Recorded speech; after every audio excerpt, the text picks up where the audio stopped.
حق مہر کے بارے میں، مہر کے حوالے سے دیکھیں بنیادی ایک دو باتیں میں عرض کر دوں، ان کا جو سوال ہے اس کا مقصد بھی یہی ہے کہ مہر کی حقیقت کیا ہے۔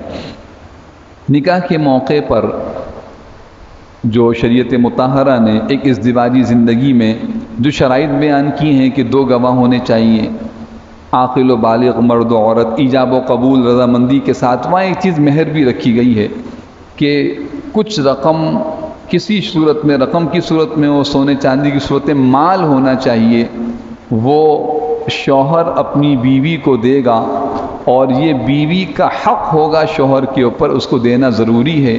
اگر کوئی مہر مقرر نہیں کیا گیا تو وہ مہر خود بخود مقرر ہو جائے گا جو اس لڑکی، اس عورت کے خاندان کی، اس کی چچا زاد بہنوں اور تایا زاد بہنوں کا جو مہر ہوا ہے، جو ان کی شادی پہلے، وہ مہر، اس کو مہر مثل کہا جاتا ہے، یہ مقرر ہو جائے گا۔ بغیر مہر کے کوئی نکاح نہیں ہو سکتا۔ یہ بات واضح ہو گئی کہ نکاح کے جو تقاضوں اور شرائط میں ایک چیز مہر ہے۔ اس کے بعد یہ مہر کتنا ہونا چاہیے اور کیا ہونا چاہیے۔ کیا ہونا چاہیے یہ میں نے بتا دیا کہ مال ہونا چاہیے، مہر کے اندر مال کا ہونا ضروری ہے۔ اس کی کم سے کم مقدار کو شریعت نے مقرر کیا ہے، زیادہ کی کوئی حد نہیں بیان کی۔ کم سے کم مقدار 10 درہم، درہم چاندی کے ایک سکے کا نام ہے۔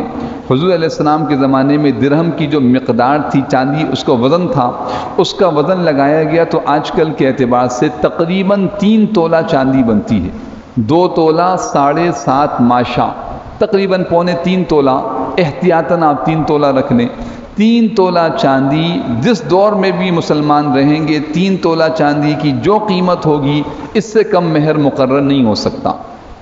اگر آج کل فرض کریں 2500 روپے تولہ چاندی ہے تو 7,500 روپے، 7,000 روپے سے کم مہر نہیں ہوگا۔ یہ بات واضح ہو گئی۔ یہ کم سے کم مہر، زیادہ سے زیادہ مہر کی کوئی مقدار مقرر نہیں کی شریعت نے۔ آپ صلی اللہ علیہ وسلم نے حضرت فاطمہ رضی اللہ تعالیٰ عنہ کا مہر جو ہوا تھا وہ ایک زرہ تھی جو 500 درہم کے اندر بکی تھی، جس کا وزن درہم کے، وہ بھی چاندی کا سکہ تھا 500، تو وہ تقریباً 131 تولے چاندی بنتی تھی۔ لیکن یہ کوئی لازمی نہیں ہے۔ بہت سے لوگ مہر فاطمی، مہر شرعی، وہ حضرت فاطمہ رضی اللہ تعالیٰ عنہ کے مہر کو کہتے ہیں۔ اب جب اس کی مقدار کی بات آتی ہے تو بہت کم مسلمان جانتے ہیں کہ اس کا وزن 131 تولہ چاندی تھا۔ 131 تولے 4 ماشے، 132 تولہ لگا لیں احتیاطاً، کیونکہ 1 ماشا 1 گرام کے برابر ہوتا ہے، آج کل گرام چل رہا ہے۔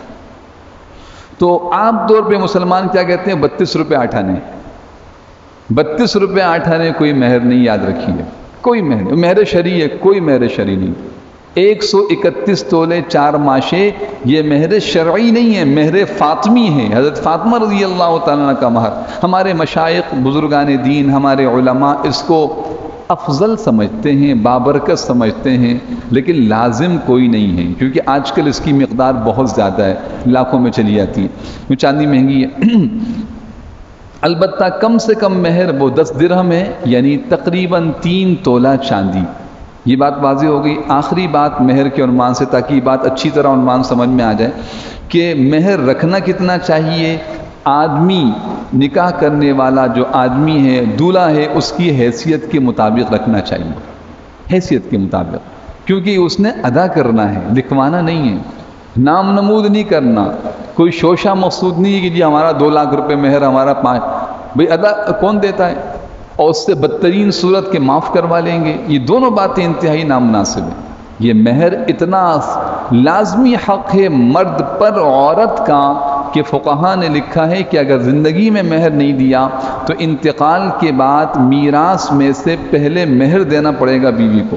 وہ نہ لے وہ الگ بات ہے، لیکن نکال کے دینا پڑے گا، یہ قرض ہے۔ تو لہٰذا وہ مقدار مقرر کی جائے جو آدمی بسہولت دے سکتا، اس کی حیثیت کے مطابق، بہت کم بھی نہ ہو۔ حیثیت ہے 50,000 روپے دینے کی، مہر رکھا 10,000 روپے، یہ بھی ٹھیک نہیں۔ حیثیت ہے 50,000 دینے کی، مہر رکھا 2 لاکھ روپے، یہ بھی ٹھیک نہیں۔ اور کوشش یہ کرنی چاہیے کہ مہر نقد ہو، ادھار نہ ہو، کیونکہ یہ حق ہے تو فوری حق ہے، فوری ادا کرنا چاہیے، تاخیر کرنے کی ضرورت نہیں۔ البتہ اس پر کسی قسم کا کوئی تنازع نہیں کرنا چاہیے، تنازعات بھی ہو جاتے ہیں۔ وہ جی بیٹھے مہر کو طے کرنے کے لیے، لڑکی اور لڑکے دولہا دلہن کے بڑے، تو اب وہ ان کی طرف سے دولہے والوں کی طرف سے دلہن والوں کی طرف سے ڈیمانڈ ہے کہ اتنا مہر ہونا چاہیے. وہ کہتے اتنا نہیں دے سکتے، کہا اس کے بغیر تو نکاح ہوگا ہی نہیں. ایسا نہیں ہونا چاہیے، بلکہ آپس کی رضامندی سے آدمی کی حیثیت و استطاعت کے مطابق ایک ایسا مہر مقرر کیا جائے جو وہ ادا کر دے. ٹھیک ہے جی، اللہ پاک ہمیں عمل کی توفیق عطا فرمائے.